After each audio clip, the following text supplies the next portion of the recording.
I99 TV. Qué gusto de saludarlo, querido amigo. Este, Vamos a comenzar. Estábamos hablando de lo que pasó anoche acá en Guayas, en Guayaquil, en la penitenciaría litoral, y de pronto que lo abordamos en el tema. Pero la pregunta por lo que conviene, por lo que queremos comenzar, para ser constructivo y no darle toda la oportunidad a los malos y a los bandidos, que se hable mucho de las cosas que quieren hacer con malos fines, eh, son dos temas. La consulta popular, algo hemos hablado con usted en alguna otra entrevista, y la expectativa para la exención de la visa Schengen. Comencemos hablando de estos temas, mi querido Esteban. Como usted sabe, soy Eduardo Mendoza Paladines y mis compañeros están acá. Y buenos días. ¿Qué me puede comentar usted? ¿Cómo ve la consulta popular? ¿La ve, como decíamos con Ramiro, afectada? Lo dijo, le dije yo, luego lo dijo Ramiro. ¿Se puede ver afectada por todos estos temas? Lo de España, lo de las cárceles. O sea, pretenden es hacer de esta consulta popular no en el bien del Ecuador, sino en una rendición de cuentas, un voto de confianza para el presidente, o no. Buenos días, querido Esteban. Hola Eduardo, siempre es un gusto atender sus entrevistas, honrado por las invitaciones. Muchísimas A gracias. ver, ¿qué es lo que pasa en general desde la perspectiva de un sistema electoral? Las consultas populares o en general los mecanismos de democracia directa tienden a ser independientes de la aceptación de su proponente o en este caso del vaivén político del país. Pero en los constitucionalismos inestables de la región latinoamericana, siempre van a generar esta ligación hacia su proponente o, en su defecto, hacia el gobierno de turno que las propone o el que generó la idea. ¿Qué es lo que está pasando con la consulta popular?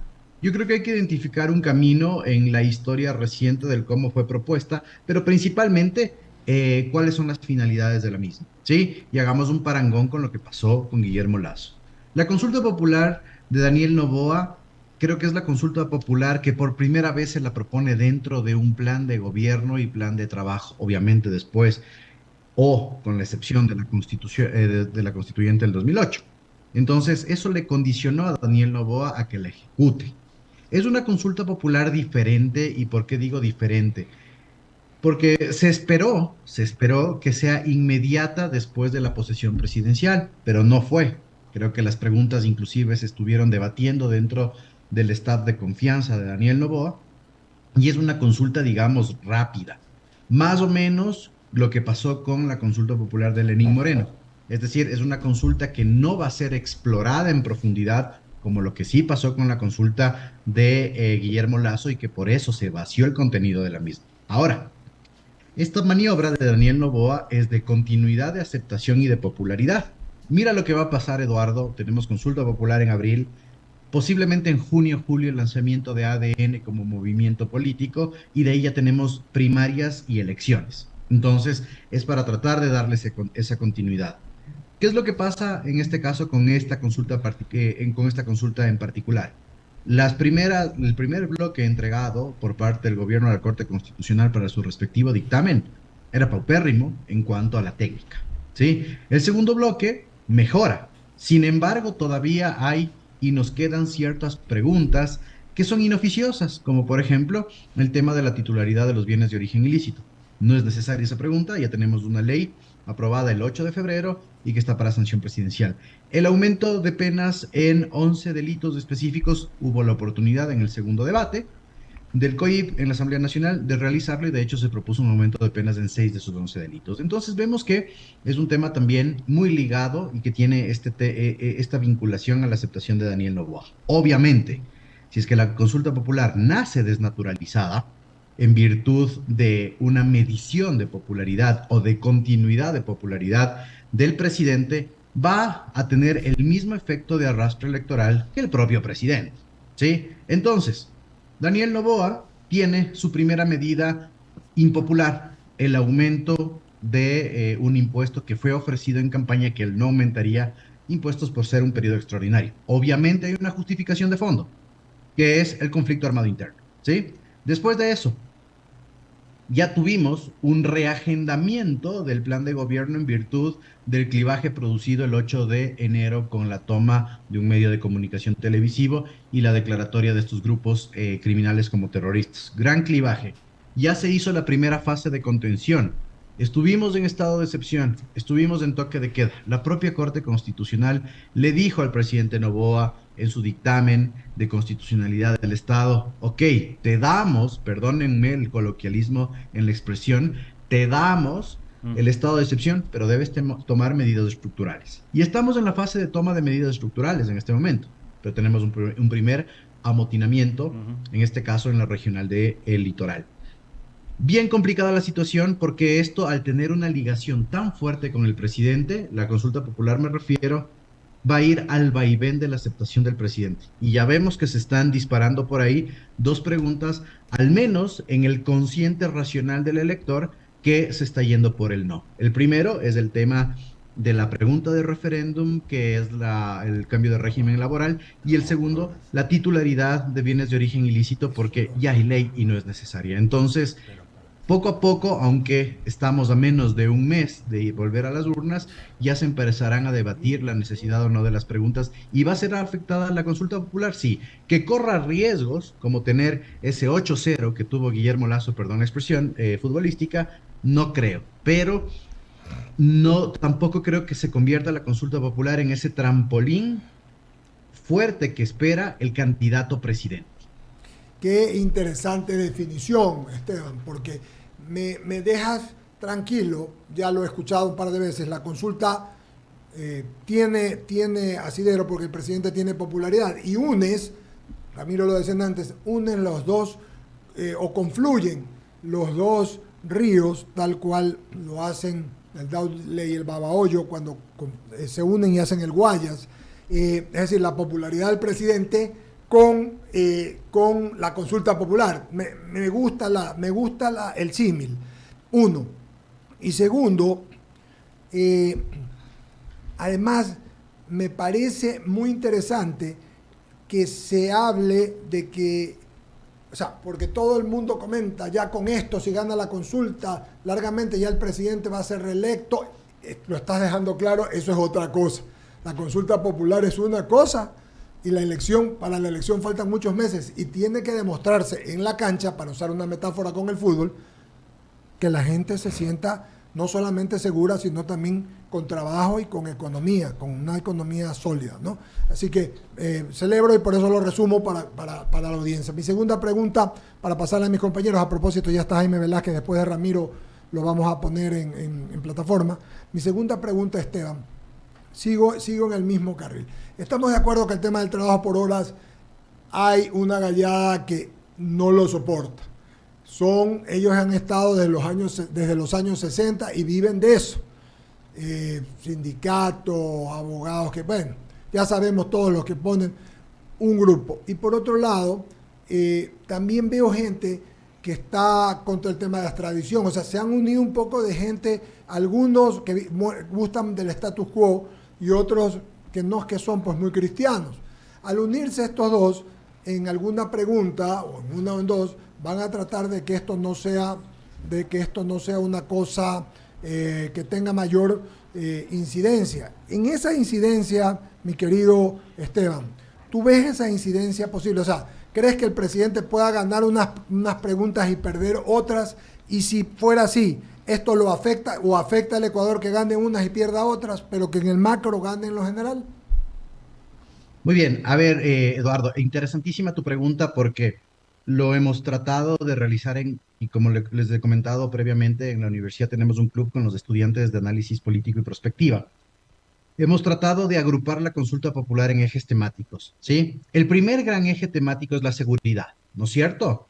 En la seguridad, por lo menos, tenemos a 7 preguntas, todas las que son de reformas al COIP, es decir, aumento de penas, la restricción de medidas alternativas a determinados delitos, tipificación del delito de tenencia y porte de armas de uso exclusivo de las Fuerzas Armadas, colaboración de las Fuerzas Armadas con la Policía Nacional en las periferias de los EPLs. La pregunta que no corresponde a Daniel Noboa, pero es la que deviene de él, trabajo legislativo, que es la gran pregunta de la colaboración sin estado de excepción entre Fuerzas Armadas y Policía Nacional, ¿sí?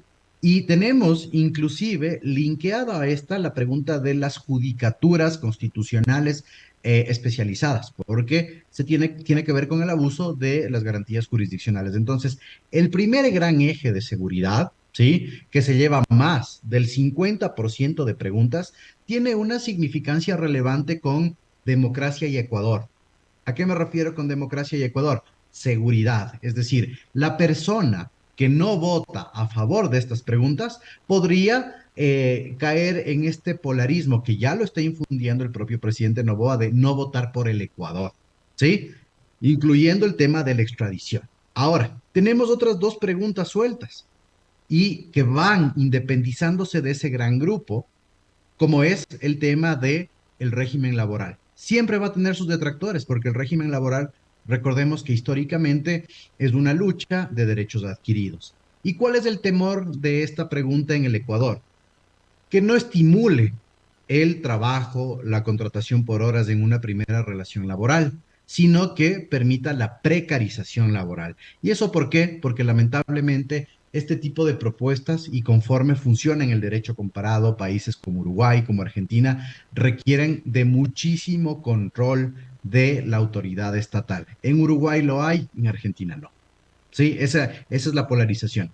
Y la otra pregunta que es independiente al tema de seguridad, obviamente es el del arbitraje internacional, el reconocimiento del arbitraje internacional, que es la pregunta más técnica, más compleja y que va a ser de difícil comprensión del electorado. Entonces, como tú ves, estamos hablando de 60-70% de preguntas que están cooptadas en el tema de seguridad y que si no se vota por esas es no votar democráticamente, no votar por seguridad, no votar por el Ecuador.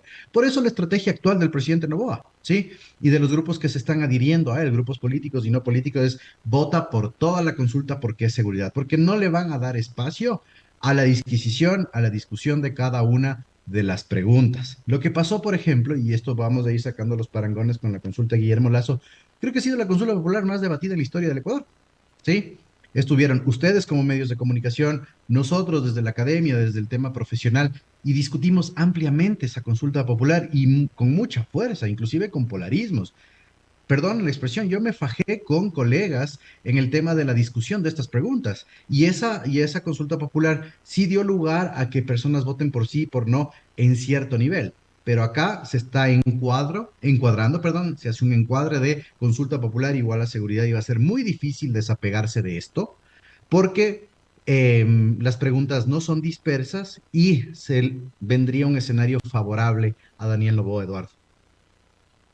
Clarísimo, es otro punto, Ramiro. Ya está Andrea con nosotros. Buenos días, Andrea, también. ¿Cómo estás? Muy bien, muy bien. Pero me parece un punto súper interesante el que mencionas, y lo comentábamos fuera de micrófono con Ramiro, el tema de los arbitrajes internacionales. Los mata también, es un tema y no lo entiende la gente. Sigue Ramiro, luego Jaime Velázquez y seguimos acá luego en panel, que están Bolito y André.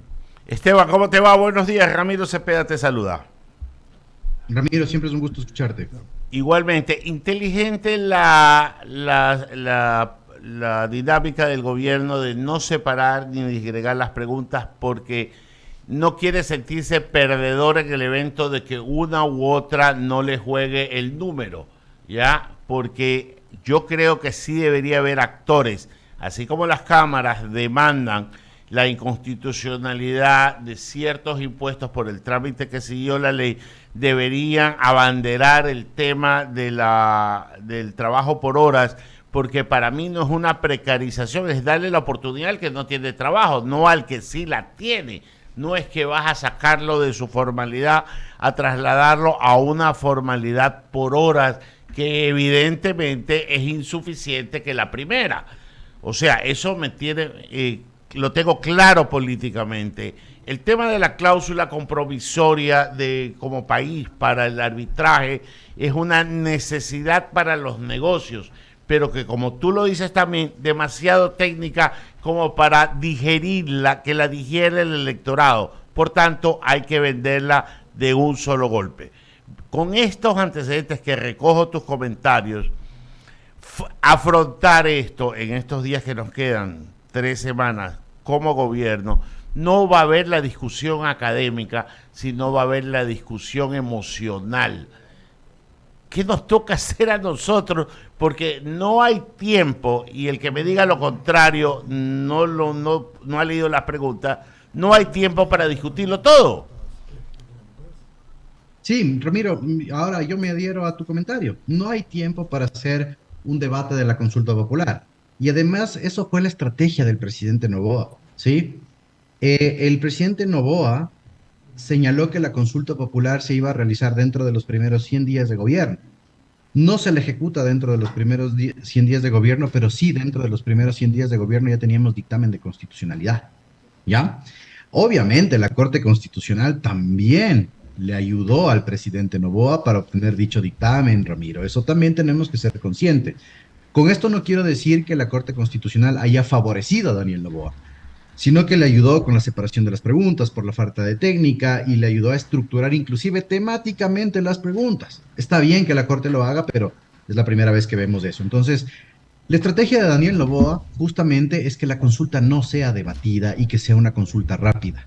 Hagamos el parangón nuevamente con la consulta de Guillermo Lasso. Es una consulta popular ofrecida en campaña, ofrecida para ser ejecutada en diciembre del 2019, que se ejecuta finalmente un año y medio después. Obviamente la consulta iba a ser vaciada del contenido. Esta no, ¿sí? Y te hablo tanto así como que tienes una pregunta inoficiosa que no tiene que ser consultada en este momento y sigue estando en la consulta popular.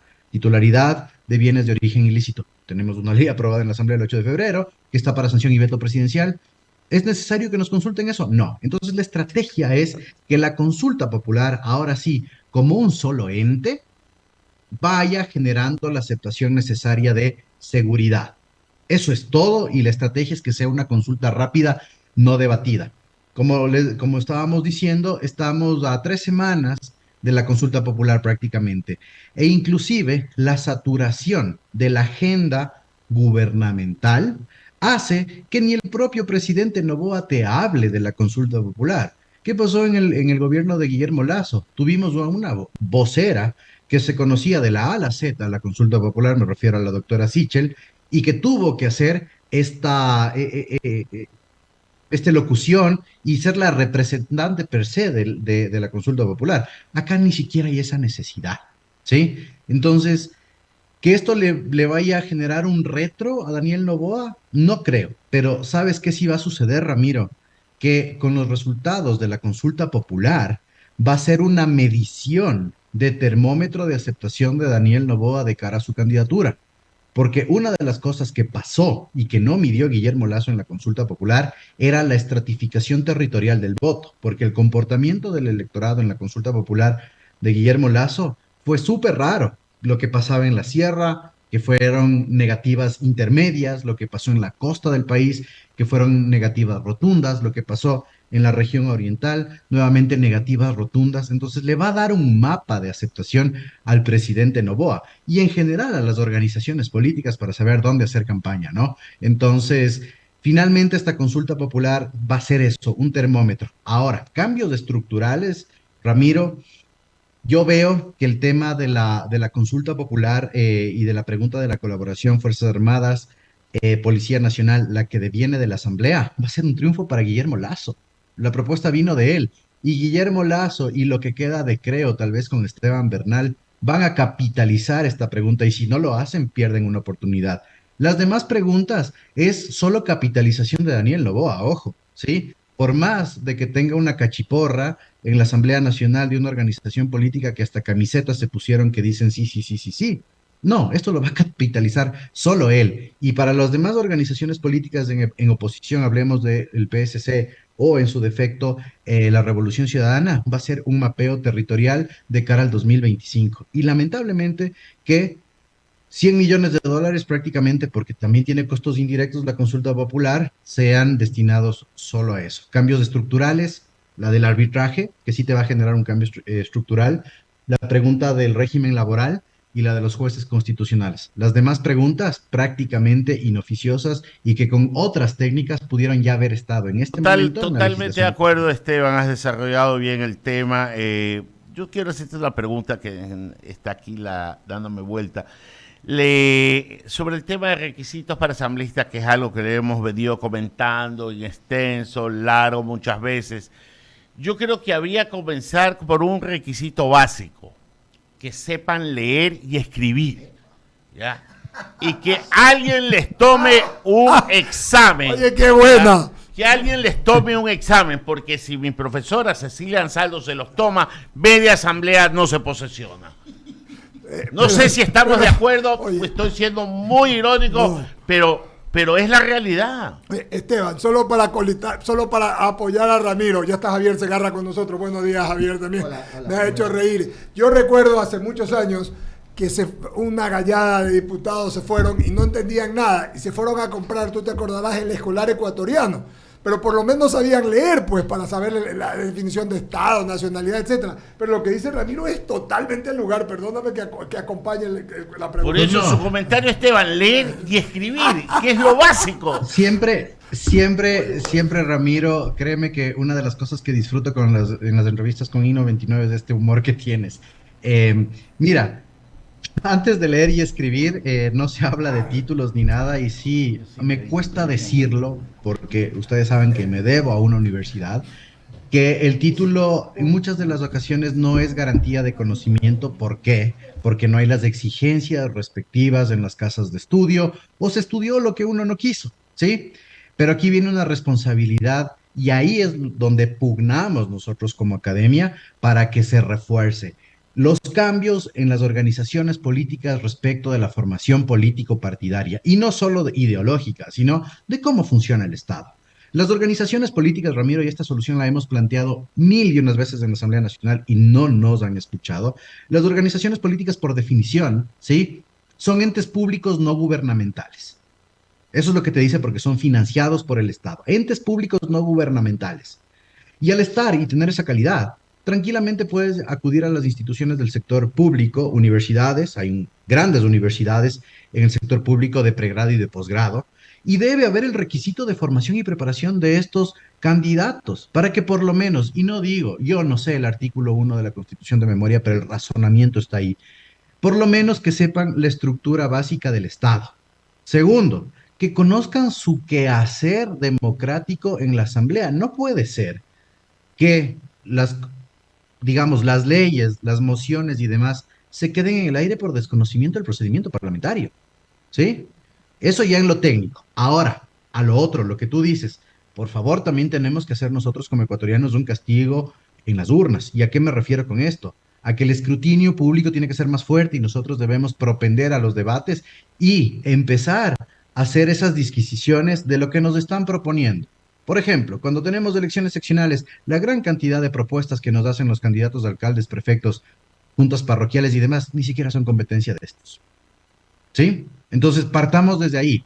¿Qué me compete? ¿Qué es lo que debo hacer?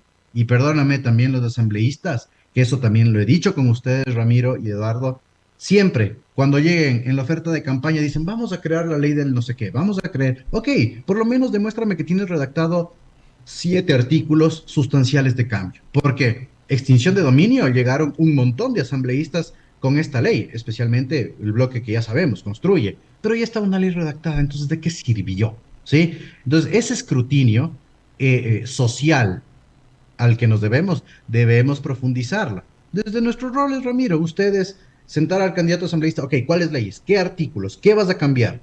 Por ejemplo, que nos sigan proponiendo, ¿sí?, una pena de muerte cuando sabemos que es inconstitucional. Esteban, hablando con Ramiro, Esteban, no cabe. No te los traen a esos que están de segundos, de terceros, no te los traen, solo te traen a los primeros, Ramiro, no me Javier, no me dejen equivocar, Andrés, ¿no, verdad?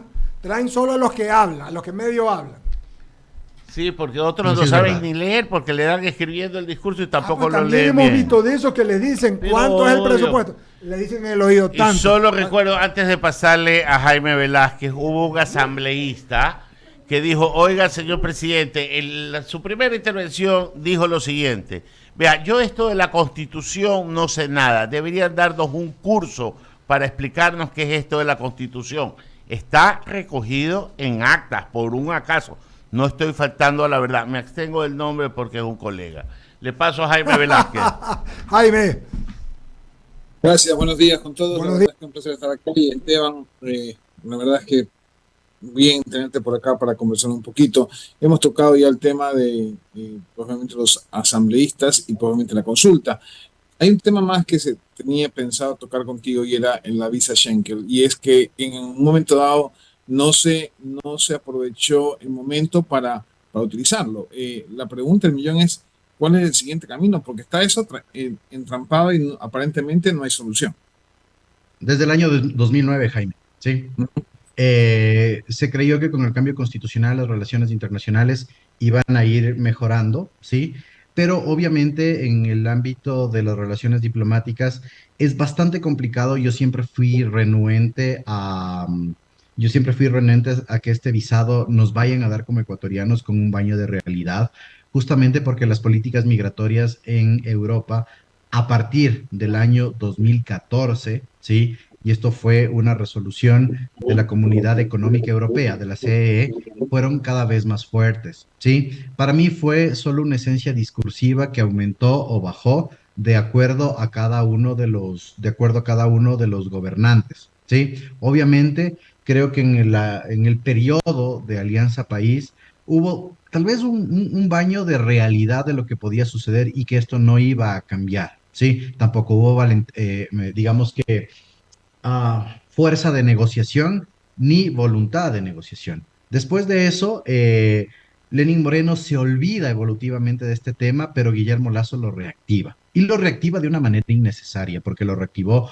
de una manera política, ¿sí? Ujú. Tanto así que su propio ex canciller, Juan Carlos Holguín, se mantuvo y se abstuvo de los comentarios respecto de esto porque sabía que esto no iba a suceder.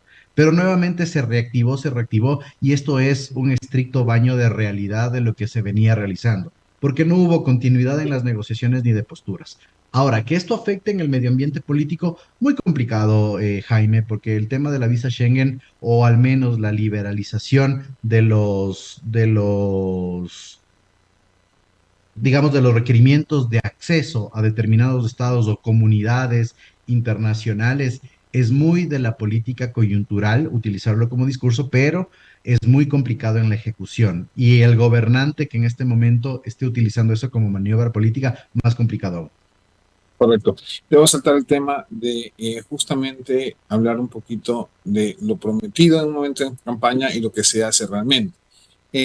Normalmente se habla que la Constitución impide una serie de situaciones y en este caso, Daniel Noboa ha tomado la decisión de declarar el estado de guerra en el Ecuador. Es decir, las Fuerzas Armadas hoy en día pueden o están al servicio de un Estado que está en conflicto interno. Eso significa que las Fuerzas Armadas no van a regresar a los cuarteles hasta que no se acabe el conflicto de guerra. Pero hay una controversia en el medio de comunicación, en los medios de comunicación y en muchos legistas que hablan de que una vez que se acabe el estado de excepción, los militares deben regresar a sus cuarteles y ahí se arma el caos, aparentemente regresa el caos.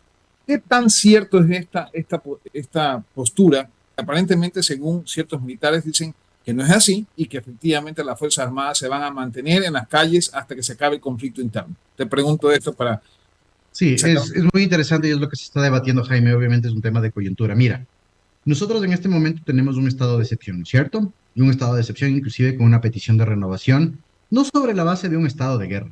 Sí, eso también hay que corregir un poquito la definición porque el estado de guerra es un estado de conflicto internacional. Por eso inclusive a este estado, al estado de excepción que nosotros vivimos, se le denomina CANI, conflicto armado no internacional. Sí, entonces nada tiene que ver con la guerra. Anteriormente se lo conocía así. Es un estado de excepción donde existe una pertinencia colaborativa entre Fuerzas Armadas y Policía Nacional para efectos y toma de decisiones y acción en cuanto a seguridad interna, ¿sí? Porque las Fuerzas Armadas están destinadas a la seguridad externa. Partamos desde ahí. ¿Y por qué es estado de excepción? Porque además están excepcionados determinados derechos, principalmente con las personas privadas de libertad, para que no tengan contacto al exterior y obviamente tenemos restricciones de movilización, ¿sí? Las Fuerzas Armadas solo pueden actuar cooperativamente y colaborativamente con la Policía Nacional en Seguridad Interna en estados de excepción. Ahora tenemos una renovación o un pedido de renovación. que extenderá el estado de excepción por 30 días más, ¿sí? Terminado este estado de excepción, las Fuerzas Armadas tienen que paulatinamente, ¿sí?, irse desvinculando. Ya no podrán actuar, ¿sí? Ya no podrán ejercer esa acción de contención, pero van a empezar a desvincularse secuencialmente hacia sus labores normales, comunes y corrientes, porque se supone que ya el Estado habría atendido el estado de excepción. No se va a generar un caos porque regresan a los mismos puestos. Ahora bien, se puede reactivar un tema de violencia por la no contención de las Fuerzas Armadas. Definitivamente se puede activar, pero nuevamente el presidente Noboa tiene la maniobra del estado de excepción, ¿sí? Ya no por la causalidad de conflicto armado interno, sino tal vez por una conmoción y lo puede focalizar territorialmente o de acuerdo a los estamentos estatales. Para mí sería un error que el presidente Noboa cierre el estado de excepción. De hecho, lo debe declarar focalizadamente para que esto se dé continuidad. Pero ojo con un tema, Jaime. El 21 de abril, cuando todavía estemos en extensión de estado de excepción, vamos a votar por la consulta popular, ¿sí? El escrutinio, según el Código de la Democracia, dura 10 días y ahí, en general, el gobierno le va a poner el pie en el cuello al Consejo Nacional Electoral, porque de votarse favorablemente la pregunta número 11, que es la de la cooperación de Fuerzas Armadas, Policía Nacional, sin necesidad de estado de excepción, y que se requiera, tiene ya esa salvedad del gobierno. Es decir, salimos de los estados de excepción, tal vez se declare uno más, pero ya nos quedamos con un esquema constitucional que permite esta colaboración sin estado de excepción. No sé si me explico, ¿sí? Entonces, dicho caos no se va a generar, ¿sí? Lo que sí estamos viendo, que es muy importante señalar, como lo decía Eduardo, es que ya hay una reacción fáctica de grupos de poder, en este caso para poder o paralegal, como lo que estamos viendo en el CPL de Guayas, de Guayaquil, donde te están diciendo ya, tu estado de excepción no ha sido suficiente, vamos a reaccionar. Bueno, esperemos que no sea así y que el Ecuador retome sus caminos porque son cosas ilógicas que uno no entiende cuando vives pues, este tipo de emergencias, de delincuencia sobre todo y que muere gente en las calles. Le voy a dar paso a mis compañeros en cabina. Creo que es Andrea la que está, así que saludos y adelante. Sí, aquí está, gracias. Andrea González, querido Jaime y Bolito. Por favor, adelante. Esteban, ¿cómo vamos? Te saluda Andrea González, ¿cómo estás? Qué gusto. Andrea. Cuéntanos un poco más, ¿cuál es al final la solución que le ves al tema? ¿Cómo podemos explicarle al ciudadano de a pie cuál es el fondo de todo esto? ¿Cómo podemos explicárselo de una manera sencilla y la solución realmente al tema? ¿A cuál tema? ¿Al de la violencia o a cuál tema, Andrea? Al de la violencia, que es realmente lo que creo que nos ha levantado hoy en la mañana con todo el tema. A ver, en primer lugar, creo que hay que utilizar, y cuando uno hace análisis político, Andrea, tiene que utilizar 4 variables, ¿sí? Política, jurídica, social y económica. En primer lugar, desde el ámbito político, que no nos referimos a la politiquería del quehacer inmediato de los agentes políticos, sino a la estructura del Estado, ¿sí? A la distribución orgánica del Estado. Eso es la variable política.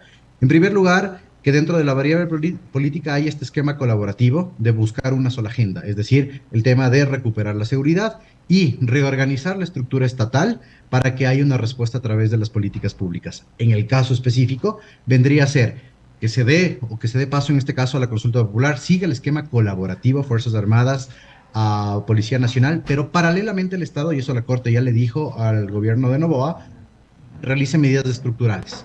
SNAI, cambios, definitivamente, reestructura, refinanciamiento, colaboración internacional.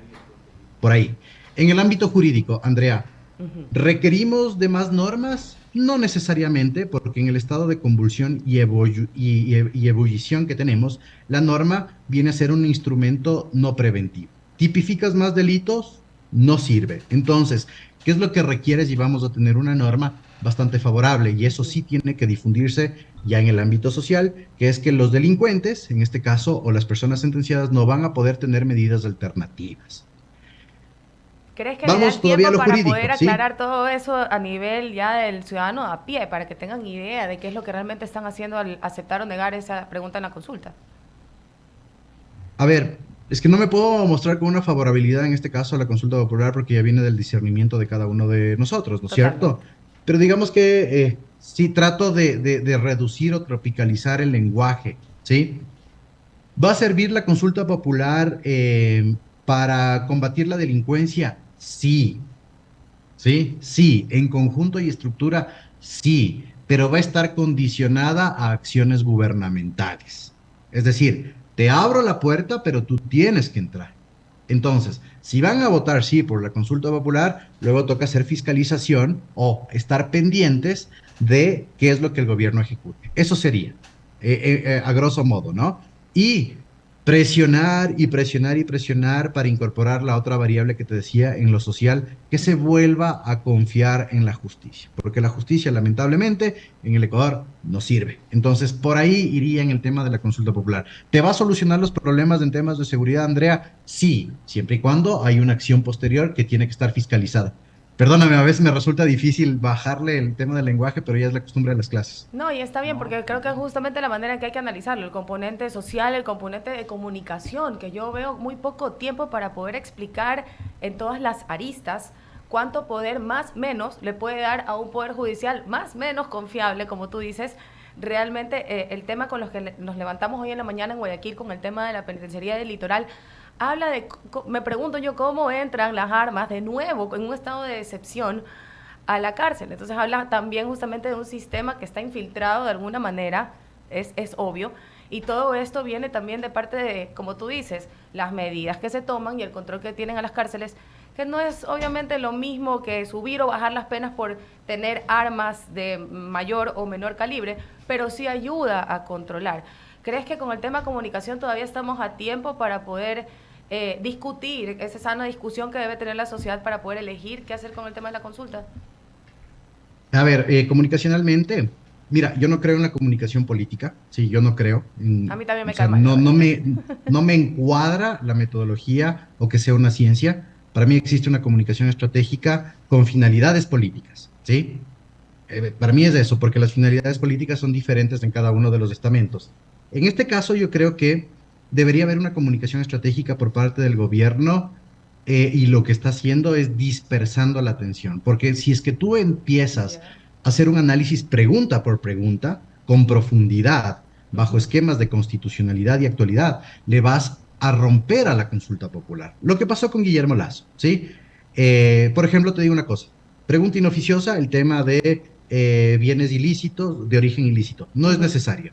Aumentos al COIP, no es necesario, ¿sí? Entonces, si tú te pones a ver punto a punto la consulta popular, la vas a ir rompiendo. Y mientras más discusión haya, Guillermo Lazo, un año de, bueno, 9 meses de discusión, Claro. le vas a ir vaciando. Tú Entonces, dices es que es como parte de la vacunar a una estrategia. criatura, no le avisas hasta cuando estás en el doctor.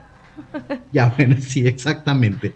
Y ahora bien, eso es parte de la estrategia gubernamental. Por eso te digo, comunicación estratégica desde el gobierno. Ahora, nos queda, y creo que les queda a medios de comunicación, academia y otros agentes a discutir. Yo no creo ya la profundidad o la constitucionalidad o necesidad, sino los efectos que van a producir estas preguntas de manera individual y como contingente consulta popular y darle o dotarle a los ciudadanos las herramientas de fiscalización. Es decir, pasamos las 6 primeras preguntas. En 60 días, según los anexos, la Asamblea tiene que aprobar y hacer los cambios y estar en esa presión. Y en las otras preguntas, Andrea, vincular a que efectivamente se den buenos resultados. Por ejemplo, judicaturas constitucionales. Consejo de la Judicatura arme los concursos, señale jueces, etcétera. Entonces, yo creo que en este punto la consulta popular es más de fiscalización ulterior para el cumplimiento de finalidades. Claro, claro. Le cedo el paso a mi querido Bolito. Muchas gracias, Esteban, por tus respuestas. Gracias, Andrea. Esteban, qué gusto verlo. Mire, mientras conversaba con Andrea y usted señaló que la justicia en el Ecuador no sirve, a propósito, en breves minutos inicia ya la audiencia de, o ya inició, Andrea, de Mayra Salazar, una de las principales indicadas en el tema del caso Purga, Metástasis también. Me preocupa el hecho del tiempo que se vayan a tomar, porque son varias las personas implicadas, son varios hechos. Y cuando usted habla que la justicia en el Ecuador no sirve, ahí es cuando me pongo a pensar y digo, que porque en el Ecuador siempre todos iniciamos, como se dice comúnmente, con carrera de caballo, parada de burro o en el tránsito, o en el camino, se detienen las cosas. Entonces, la pregunta es esa, desde su visión es, ¿tendrá algún fin todo esto? A ver, hay una finalidad ulterior, y te digo que lamentablemente esto ha pasado en los constitucionalismos inestables latinoamericanos, que es la utilización de mecanismos de democracia directa para afinar un gobierno, dotarle de popularidad o cambiar estructuras estatales que no le permiten ejecutar determinada agenda. Sí, esa es la finalidad de estos mecanismos. ¿Tendrá un fin la consulta popular? Yo veo que es un fin estrictamente electoral y como les decía previamente, la marea y la tensión electoral que estamos teniendo en este momento está siendo discutida sobre la base de un presidente candidato, ¿sí? Un presidente candidato que de cara a una reelección en el 25 debe mantener altos estándares de popularidad. Obviamente le juega el número de que las organizaciones políticas que pueden ser su oposición están totalmente desmenuzadas, ¿sí? Y tienen inclusive problemas con la justicia, como el caso Urga, Metástasis, Muentes, etcétera, ¿no es cierto? Entonces, la finalidad, yo no veo otra finalidad en este punto, que es mantener el escenario de popularidad de Daniel Noboa, y por eso les decía, consulta popular abril, resultados marzo, junio, ADN como movimiento político, julio, estructura y nuevos actores políticos, agosto, primarias. Entonces, ya es mantenernos a los ecuatorianos en ese estado de prospectiva electoral y de aceptación con una finalidad específica, que es la reelección. No veo otras finalidades. Ahora, que como sociedad y como Estado puedan sacar provecho para mejorar las estructuras de la administración pública con determinadas preguntas, bienvenido sea, y que así sea, amén, ¿no? Y que con eso mejore algunas situaciones, como por ejemplo en el tema de administración de justicia. No veo otra finalidad.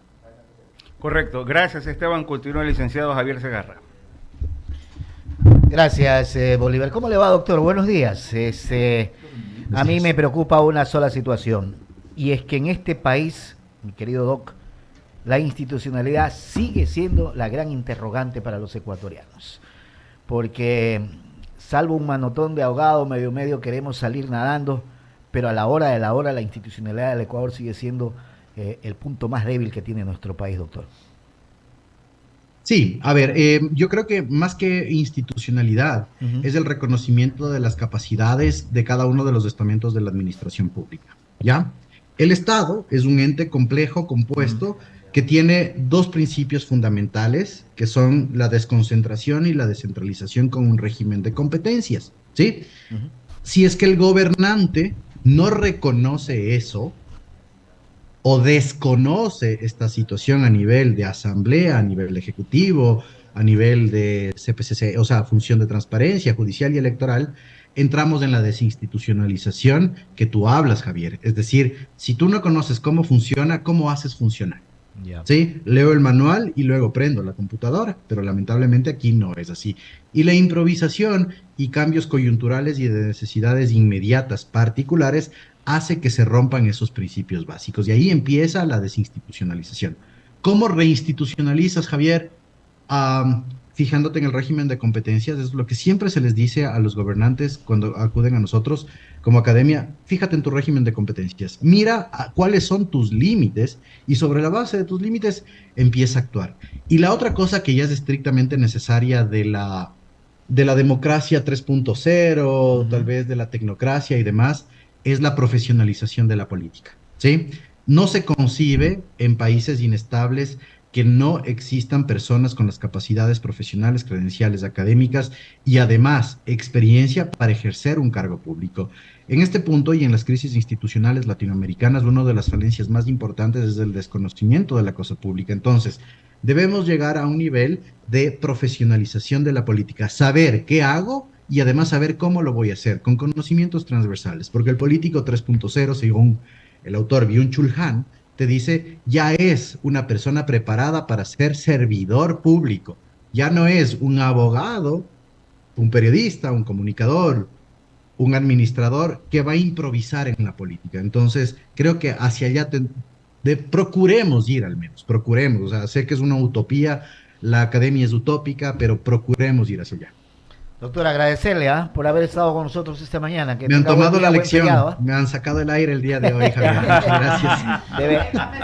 Me siento en clases. No, gracias a usted, doctor. Lo que pasa, aquí en cabina, Esteban. Lo que pasa, Esteban, es que usted no aplica su capacidad de síntesis. También debería aplicarla. Déjalo desarrollar. Es académico. Pero a ver, le pares bola a Ramiro, no me siempre- interrumpa, no interrumpa. Sí, ves, no deja hablar. Usted ha Margarita, venido a no poner, dejas pero hablar. caramba. Usted cuando daba examen llenaba las 4 carillas, ya me estoy dando cuenta. No, jamás. Que tenga un buen día, Esteban. No, por la Buen día. diversidad de temas me refería. Un fuerte abrazo. Ah, está bien. Abrazos, doctor. Esteban. Abrazo. Sí, abrimos el espacio a las menciones publicitarias. Ojalá que Andrea alguna vez lea una mención, porque habla tanto que lea una mención. Yo encantada. Atención, padres y niños aventureros. Safari Bike es el nuevo parque gratuito de bicicleta del Malecón 2000. Dice